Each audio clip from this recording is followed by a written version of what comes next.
Good morning, students. I am V.N. Khairnar, PGT Physics from Jawahar Navodaya Vidyalaya, Shegaon, district Buldana. Dear student, the very important in this chapter, that is Coulomb's law. What is Coulomb's law here?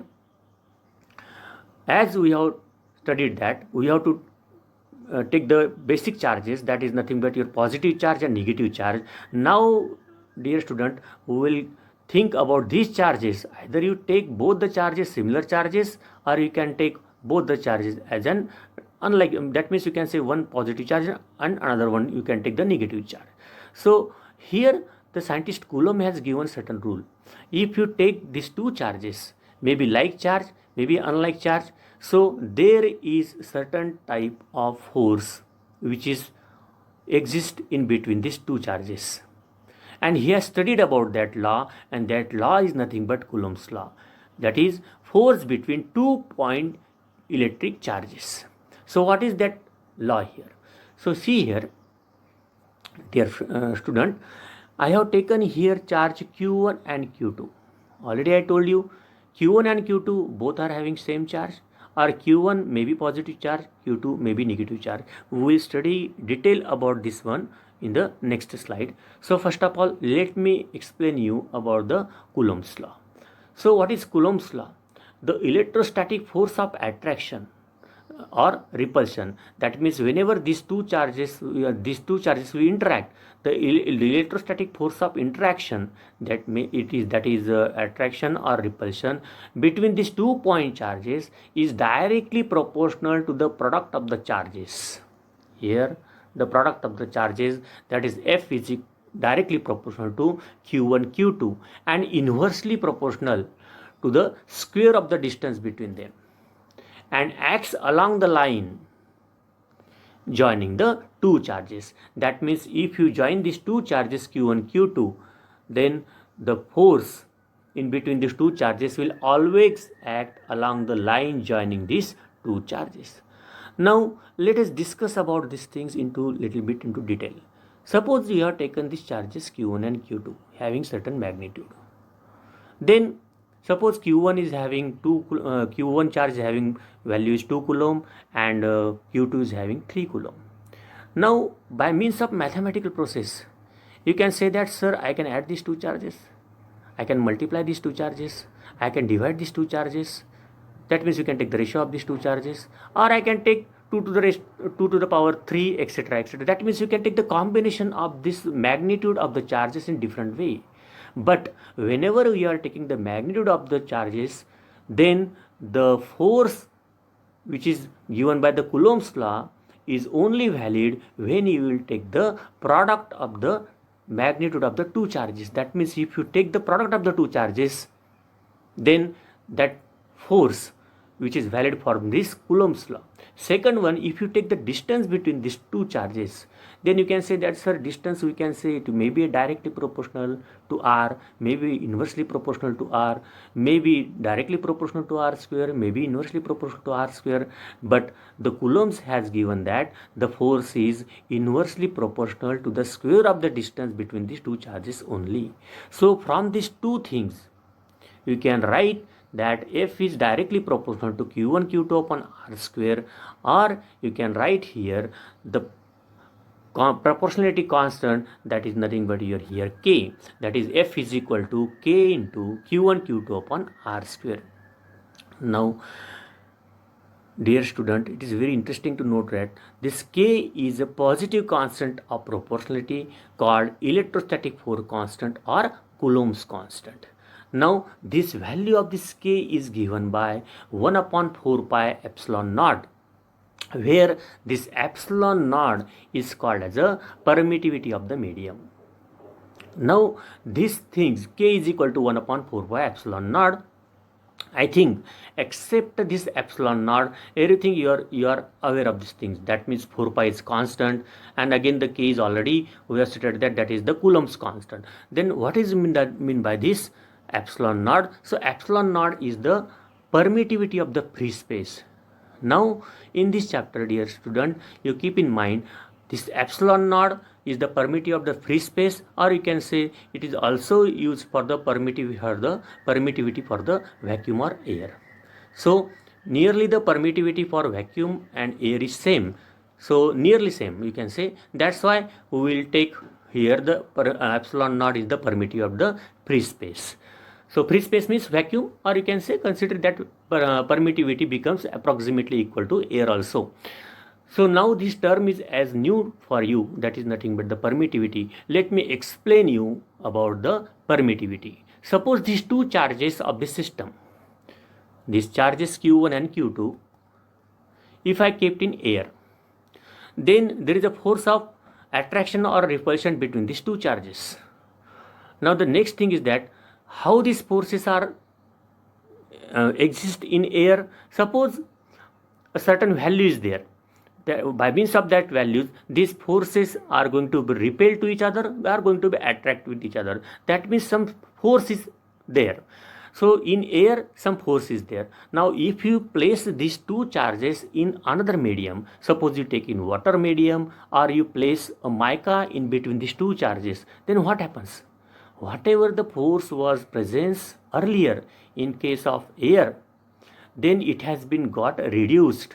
Why it is got reduced? Because you have placed these two charges in another medium. That means that medium has absorbed some sort of this sort of forces between the two charges, and that medium allowed the remaining force between these two charges in that particular medium. So that is nothing but the permittivity. Permittivity means what? If you keep these two charges in a medium, then that medium will take some of the force, or it will absorb certain force, and it will allow the remaining force between these two charges in that particular medium. Then that is called as a permittivity. So you can say here, if these two charges Q1 and Q2 are placed in air, and the same two charges are placed in water, or you can say in between these two charges mica is placed, then water and mica will absorb some amount of this force between these two charges, and the remaining one they will allow between these two charges. That is called as a permittivity. So I think already you have understood about the meaning of the permittivity. So in medium, K is equal to 1 upon 4 pi epsilon. Now see here, epsilon I have taken because now I am using this word in medium. That medium may be different than that of the free space or vacuum or air. So simply we have to take here K is equal to 1 upon 4 pi epsilon, where epsilon is absolute permittivity of the dielectric medium. Dielectric medium is what? Suppose for example mica I have taken, then that is the dielectric medium, because that is going to be absorb some of the forces between these two charges. So you can see here I have defined this one, that is K is equal to epsilon R is equal to epsilon upon epsilon naught. So this formula we'll study in case of the dielectric constant. That means here epsilon is nothing but the permittivity of the free space, and epsilon naught you can say is the permittivity of the epsilon is the permittivity of the medium, and epsilon naught is the permittivity of the free space. The ratio of these two is given by relative permittivity, that is nothing but here epsilon R, that is relative permittivity. So from these things I have written here, in case of vacuum, that is F suffix V. So here you can say I have used here F suffix V. That means the Coulomb's force in vacuum is equal to 1 upon 4 pi epsilon naught. So this here I have taken here epsilon naught for this one. So the formula is F is equal to 1 upon 4 pi epsilon naught Q1 Q2 upon R square. Similarly, if you take here the Coulomb's force for the medium, that means if you place these two charges in certain medium, then the formula will become F suffix m is equal to 1 upon 4 pi epsilon naught epsilon R. This you can take from this formula, putting the value of this epsilon as epsilon naught into epsilon R, where epsilon R is called as a relative permittivity. So you can get this formula, that is the force in a particular medium is equal to 1 upon 4 pi epsilon naught q1 q2 upon r square. So the value of epsilon naught is equal to 8.8542 into 10 to the power minus 12 coulomb square per Newton per meter square. Then 1 upon 4 pi epsilon naught, you will get this value 8.9875 into 10 to the power 9 Newton meter per coulomb square. So you can say approximately 1 upon 4 pi epsilon naught, you will get 9 into 10 to the power 9 Newton meter square per coulomb square. So these are all the related things which is related with the permittivity and the value, how to calculate the value of 1 upon 4 pi epsilon naught.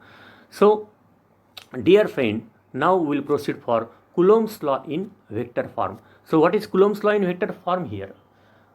In Coulomb's law, we have stated that F is equal to 1 upon 4 pi epsilon naught q1 q2 upon r square. Now see, in some cases we will derive this Coulomb's law by F is equal to 1 upon 4 pi epsilon naught. Epsilon naught means that you are keeping these two charges in a free space, or you can say in air. Whenever epsilon naught, you will take the value. So now we will proceed for Coulomb's law in vector form. So these two charges I have taken here, q1 and q2, are the positive charges. So ultimately you can say that these two charges will repel each other because these two are the like charges, and r is the separation between them. So dear friend, here whenever we want to derive the Coulomb's law in vector form, we have to take into account certain things. For example, these two charges are going to repel, or they will repel each other. So there is a certain type of force. What type of force that one? That means one charge q1 will exert force on q2. Similarly, q2 will exert force on q1. That's why these two charges are going to repel only. That means both the charges are exerting force on each other. For example, here you can say F1 to F21. What is F21? F21 is the force exerted by charge 2 on 1. So here this q1 and q2, you can say both are positive charge, both will repel each other. So charge 1 will exert force on another one. That force, that is F21, force on charge 2 due to 1. Once again I am telling you, what is the meaning of this F21? Force on charge 2 due to 1. That means charge 1 is applying the force on 2, that is the repulsive force which is shown in this direction. Similarly, F12, the force on charge 1 due to 2. So force on charge 1 due to 2 is nothing but F12, which is in this particular direction. So I think you might have understood about the force F21 and F12. Here already I have given. F21, force on charge Q2 due to charge Q1. Similarly, F12 is the force on charge Q1 due to Q2. Now again, here I have shown another thing, that is nothing but here the, you can say, unit vector R21 and unit vector R12. What is this unit vector? Already in 11th class you have studied about the unit vector. That unit vector is nothing but, here you can say, R12 is given by vector R12 divided by its magnitude. That is the, you can say, from definition of unit vector you can write this formula. So R12 is a unit vector which is pointing from charge 1 to charge 2. This R12 is a unit vector which is from charge 1 to charge 2, and no doubt it will act along the line joining these two charges. Similarly, here R21 is a unit vector pointing from charge 2 to charge 1. So for this first diagram, I can apply the Coulomb's law in vector form like this. That is F21, that means the charge on 2 due to 1 is given by 1 upon 4 pi epsilon naught q1 q2 upon r square into R12 cap. Means what? R12 cap indicates that the force is along the line joining these two charges and it is away from this charge Q2. That is nothing but this force F21. So R12 is a unit vector pointing from 1 to 2. That means this one. And F21 is nothing but the force on charge 2 due to charge 1. So I have written here F21 is equal to 1 upon 4 pi epsilon naught Q1 Q2 upon R square or R12 cap, where R12 cap is equal to R12 vector upon R. Similarly, in case of this figure 2. So in this figure 2 also, now you can see, in case of this figure 2, same things I have shown here. F12 is the force on 1 due to 2, F21 is the force on 2 due to 1. Now I will deal about this F12. The force F12, which is in vector form, is nothing but 1 upon 4 pi epsilon naught Q1 Q2 upon R square into R21 cap. Now see here, R21 cap here, the force in this case is now exerting on charge Q1. And the direction of the force is given by this one, that is away from this charge Q1. So that is the repulsive force, and which is given by F12. So F12 is the force exerted on charge 1 due to 2, and it is shown by this direction. Similarly, the unit vector direction is nothing but R21. So dear friend, you can write here in this formula, that is F1 vector F12 is equal to 1 upon 4 pi epsilon naught Q1 Q2 upon R square R21 cap. Now, as I know, here some of the students may ask here, sir, F12 vector, you can write here F12, here R12, here F12, here R21. So F21 and R12, F12 and R12. See, F12 is the force exerted on charge Q2, and the unit vector you have to take this one, that is R12. Similarly, in this case, the force F12, which is exerted by charge Q2 on Q1, but the direction of the unit vector is R12. So you might have understood about these two things, that is related with the suffix things now. So these things also you have to keep it in mind. Next one, in the previous case, dear student, we have considered about, that is Q1 Q2 is greater than 0. That means both the charges are the same charges. Now the next thing about, in case of vacuum or free space, if the two charges Q1 and Q2, these two charges are opposite charges. Then if these two charges are opposite charges, now easily you can say that this Q1, this charge Q1 will attract this charge Q2. Similarly, this charge Q2 will attract also charge Q1. That means both the charges are going to attract with each other. So let us consider this first case, that is when the charge Q1 will attract charge Q2 with a force which is given by F21. That means F21 is the force exerted by charge Q1 on Q2. And the unit vector is now very important, dear student. The unit vector which is shown here, that is R21, which is in the direction from charge 2 to 1. So the unit vector from 2 to 1 is given by R21 vector, and the force on charge Q2 is also given by F21. So here you can say, by applying the Coulomb's law, F12 is equal to 1 upon 4 pi epsilon naught Q1 Q2 upon R cube into R12 vector.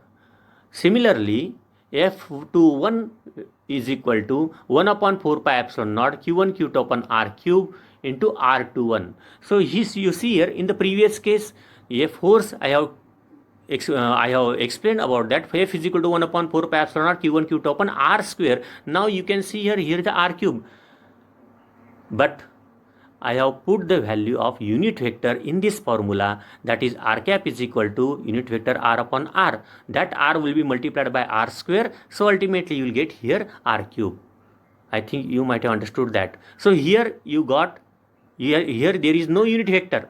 Here now the vector, that means in the value I have kept in the form of the unit vector. So ultimately the vector upon its magnitude, that the magnitude will be multiplied to r square, and here the, you can say the vector r12.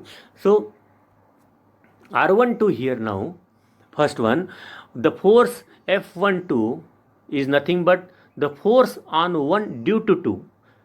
This is the attractive force, and the direction of the unit vector is r12.